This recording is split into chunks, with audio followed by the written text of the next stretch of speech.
time to be with us today. I'm just going to give some shape to how the next few weeks, months will look for the lower sixth.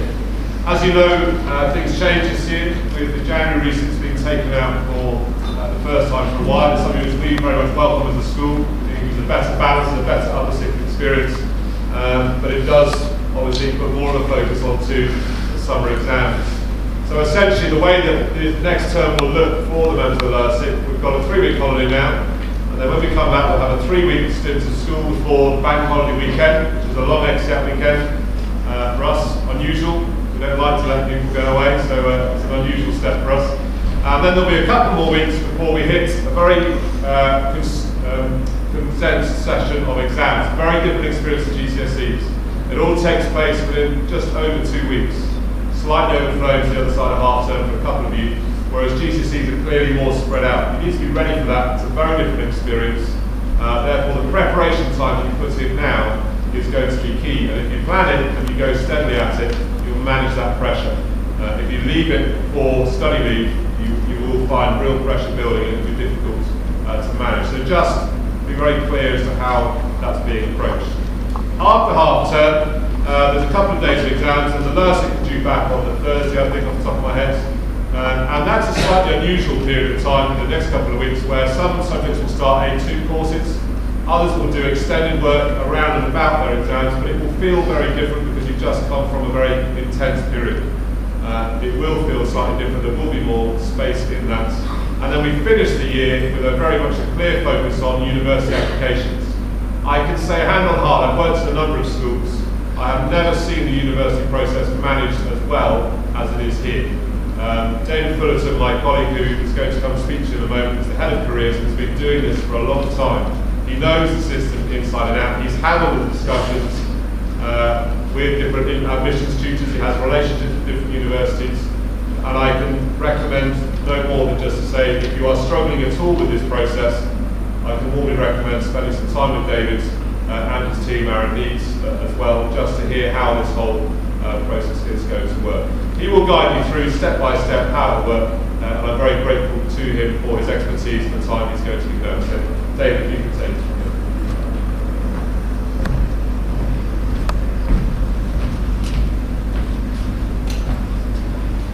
Well, good morning, ladies and gentlemen, and as Mr. Salisbury has said, I'm going to talk to you today about university admissions and how we handle the process here at Dean Close. For those of you that don't know me, I came to Dean Close in 1995 to be Head of Modern Languages. I relinquished that post in 2006 in order to take over as Head of Careers, and I've been in charge of university entrance since 1998, so that's 15 years now. And I'm assisted in that by Mr. Needs, Mr. Aaron Needs, and Miss Georgina Hildick-Smith. Miss Hildick-Smith is in charge of Oxbridge and international applications. Mr. Needs helps me with the checking of UCAS forms. This is probably quite a good time to be applying to university, despite, maybe because of, the tuition fee rise of last year, as one of the positive effects seems to have been to reduce the numbers applying. Last year, for example, there was a drop in applicant numbers of around 7%. 20% of universities have seen a drop of 15% or more.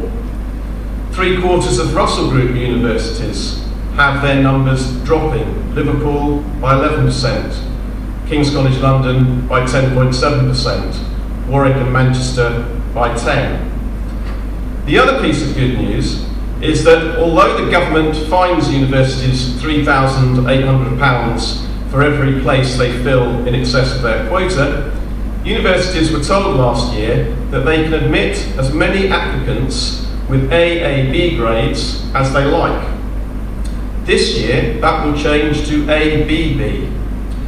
It has been noticeable this year that universities such as Bristol and Exeter have been taking or making far more offers to our applicants.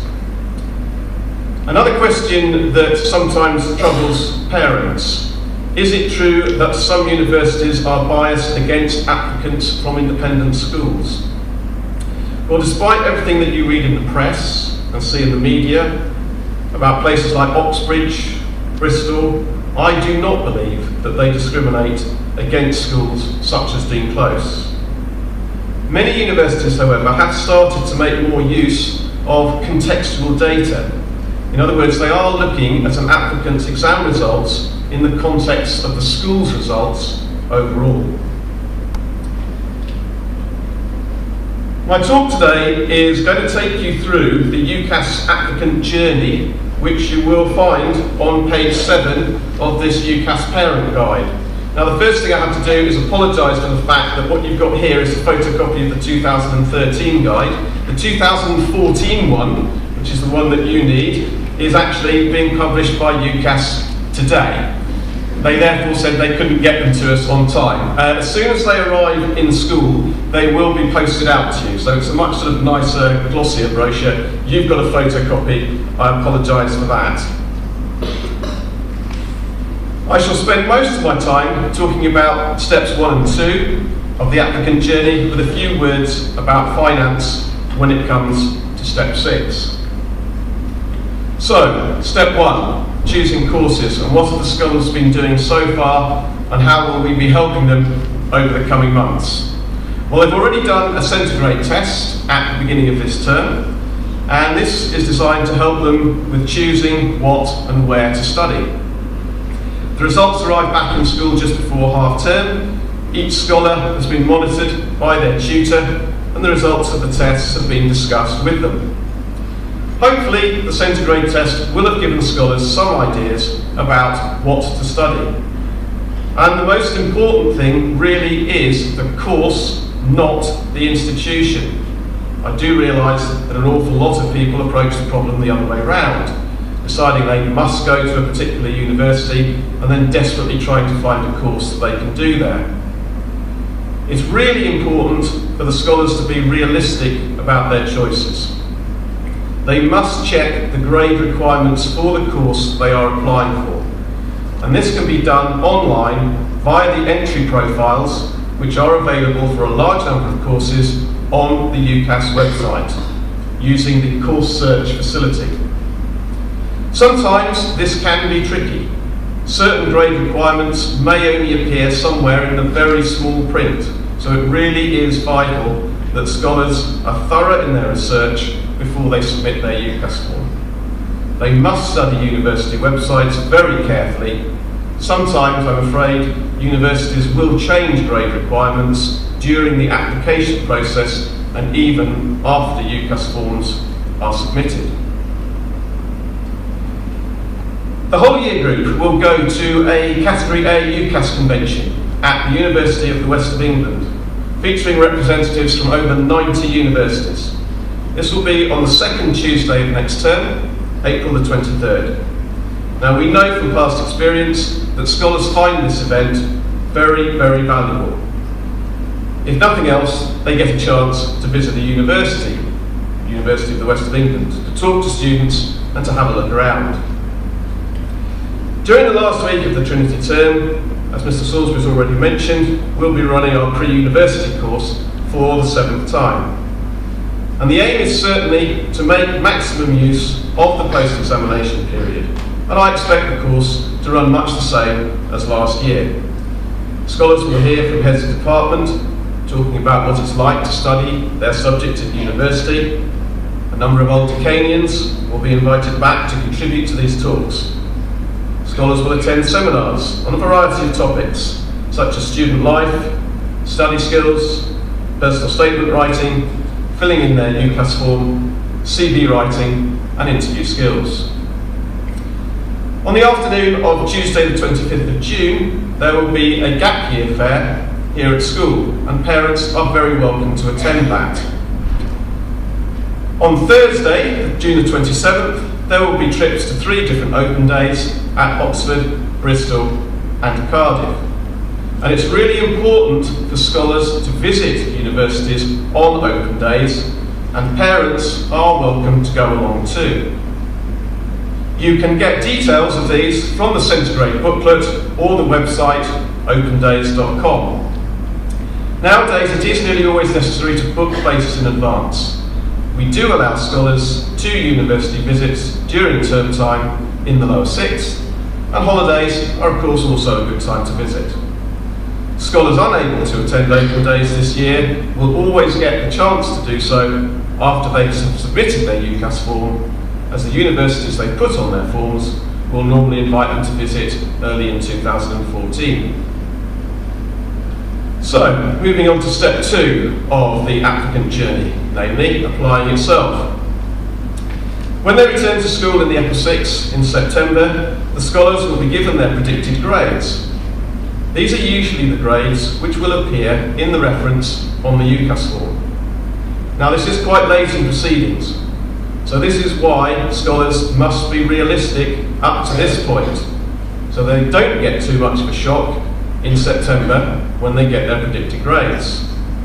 Because the predicted grades are of course closely linked to performance at AS level, as an AS level is 50% of an A level. Experience tells us that AS results are not likely to go up by more than 1 grade when converting to a full A level, and they can of course go down. Applicants only fill in on their UCAS form grades for all exams which have been certificated. Here at Dean Close, we do not certificate AS results, so the scholars will not have to put their AS results on their form. However, universities will expect us to give a predicted grade in the AS subject which the applicant has given up at the end of the lower 6, and some, most importantly Cambridge, will also ask for module results.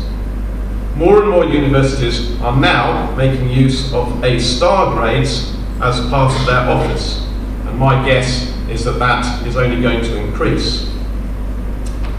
All UCAS forms are filled in online. There's much that is very straightforward, such as all the personal information, exam results at GCSE. Applicants are able to apply for up to 5 universities. They are protected by invisibility of choice. In other words, the other universities do not know where else the applicant has applied. There must be consistency of course, as the applicant can only write 1 personal statement. So I'm afraid you cannot apply, just to take an extreme example, for psychology at Birmingham and geography at Manchester, because you can't do that in 1 personal statement. Medics, dentists, vets can apply to 4 courses, but they can list 1 other different course without prejudicing their application. And mention of those courses leads me on to the fact that some courses, like those courses, medicine, dentistry, veterinary science, do require some work experience. It's absolutely vital.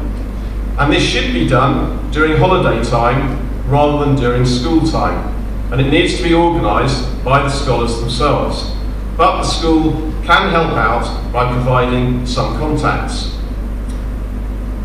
Again, back to the UCAS form, there was some controversy a few years ago about the introduction of a parental background question, asking whether or not the applicant's parents had been to university. However, let me reassure you by saying that applicants can answer this question by simply putting "don't know." Or they could put "I would prefer not to say." The hardest part of the form is undoubtedly the personal statement. There is a very useful video on the UCAS website to help you with this. But the key thing is explaining the choice of course. This isn't the part of the form where parents can give most help, and I would certainly encourage you to keep badgering your offspring throughout the summer holidays to get their personal statement finished before September. One word of warning: UCAS run all personal statements through plagiarism software. Instances of plagiarism are reported to the applicant's universities. In September, all the scholars will have an interview with the headmaster, the director of studies, and myself to discuss their plans post-Dean Close. And then the UCAS forms have to be into me around the 16th, the 17th of September. Mr. Needs and I will check all the forms. Housemasters and tutors combine to write the reference, which I check before sending the form to UCAS, hopefully by half term. there is no doubt that early applicants do have some advantage over later ones. There is a cost, it's £22, and that can be put on the school bill. Scholars will then embark on step 3 of the UCAS journey and wait to hear for offers. They do not have to reply to these offers until they have heard from all their universities, and that's probably at the earliest May 2014. When they reply, they must opt for a first choice and an insurance offer if they wish. Some scholars choose to apply after they have their results, in other words during their gap year. Or of course some have to reapply, as they are unsuccessful first time round. The school will offer its full support to all those who find themselves in this position. All leavers are given my contact details. All they have to do is get in touch. And the fact that forms are completed online makes the whole process very straightforward, even if they're applying during their gap year. It's possible to submit a form this year applying for deferred entry in 2015 if a scholar is certain at this stage that they do want a gap year. When it comes to step 4 of the applicant journey, namely results, there will be plenty of help on hand here at school to give advice in case things have gone wrong. And I would certainly advise you not to be on holiday when the results come out on around the 14th of August 2014. As far as steps 5 and 6 are concerned, I just want to say something about finance. Basically, universities are able to charge between £6,000 and £9,000 a year for tuition fees. Universities decide their fees by the end of June, and these have to be agreed by OFFA, the Office for Fair Access. Crucially, students do not have to pay their fees up front. They can take out a loan for this. And it is the students who are responsible for their debt, not the parents. Students are also eligible to take out a maintenance loan, which can come to up to £5,555. So if you do the maths, over the course of 3 years, and I know lots of university courses are longer than that, but most are 3, if you do the maths, they may well have a debt somewhere in the region of between £30,000 and £40,000 by the time they leave university. But they don't start repaying that debt until they've got a job and they're earning £21,000, and they pay back their debt at the rate of 9% of their earnings above this. Much of what I've said today has been very general, but there is an overview of how the next 18 months or so actually look. And although what I've said is fairly general, I do want to assure you that we give the scholars as much individual help as we possibly can. The more support you can give as parents, the better. There is, as I've already said, a very worthwhile parents section on the UCAS website. And I would strongly recommend that you register there, as you will then receive quarterly emails from UCAS, which will keep you up to date with what's going on.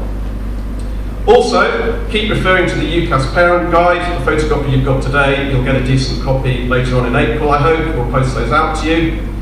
Most of the scholars have received their UCAS cards, which they applied for last term. They too receive regular email updates and advice about application from UCAS, even at this stage. This can be a very exciting time for the scholars as they prepare for the next stage of their career. I hope that you as parents feel that you can share in some of this excitement. My final advice to the scholars is this: relax and build up the grades.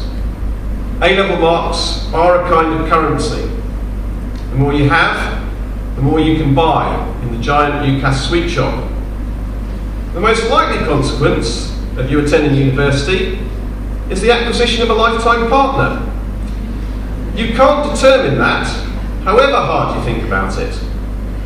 Indeed, there is a lot in common for young people between their university applications and their love lives. In both cases, there can be heartache along the way, and you do benefit from from careful consideration of the options. But you usually end up with the right end result and a great deal of happiness, well, at least 3 years of it. So, ladies and gentlemen, thank you for listening. If you have any questions, I will be on the Modern Languages stand over in the dining hall at the parents' reception. And if you've got any questions about Oxbridge or international universities, then please approach Miss Hildick Smith. She'll be on the English stand. And I'll now hand back to Mr. Salisbury. Thank you.